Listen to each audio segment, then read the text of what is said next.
ఆ వికలాంగుడైన వ్యక్తి ఓటెయ్యడు కాబట్టి. కానీ మాకు ఓట్లతో పని లేదు.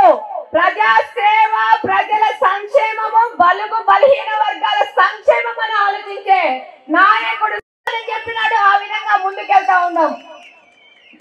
ఎద్దేవా చేసినారు. బుజ్జి తల్లి నీకొచ్చిందా, అదే చింటోడా నీకొచ్చిందా అన్నారు. ఎక్కడికి పోయినారు ఈ నాయకులందరి దినం?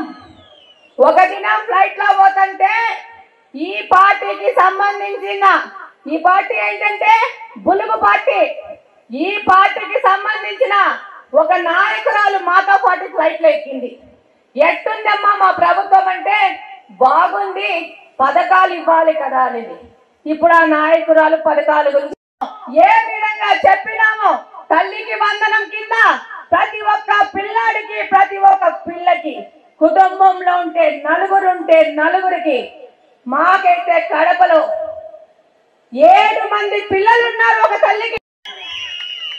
15వ తేదీకి ఇప్పటికి పోవాలంటే కూడా బస్సు ఎక్కితే ఫ్రీగా పోయి ఫ్రీగా రావచ్చు.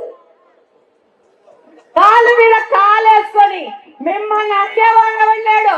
మీకు అడ్డం మొగోళ్ళకు కూడా కష్టమే. అడిగేమన్నా అంటే అలిగే అమ్మగారింటికి పోతారు, అంతేనా? ఖచ్చితంగా ఆడవాళ్ళందరూ రెడీగా ఉన్నారు. జాగ్రత్త, ఇక్కడున్న అన్నలు జాగ్రత్త. 15 తర్వాత భద్రం.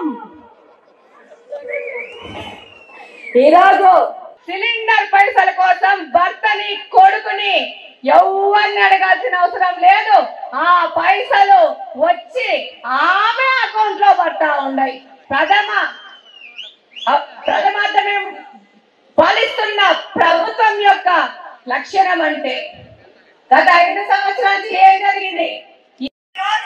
ప్రజల సంక్షేమం, ప్రజల ఆర్థిక పరిస్థితి కోసం మెరుగుపడి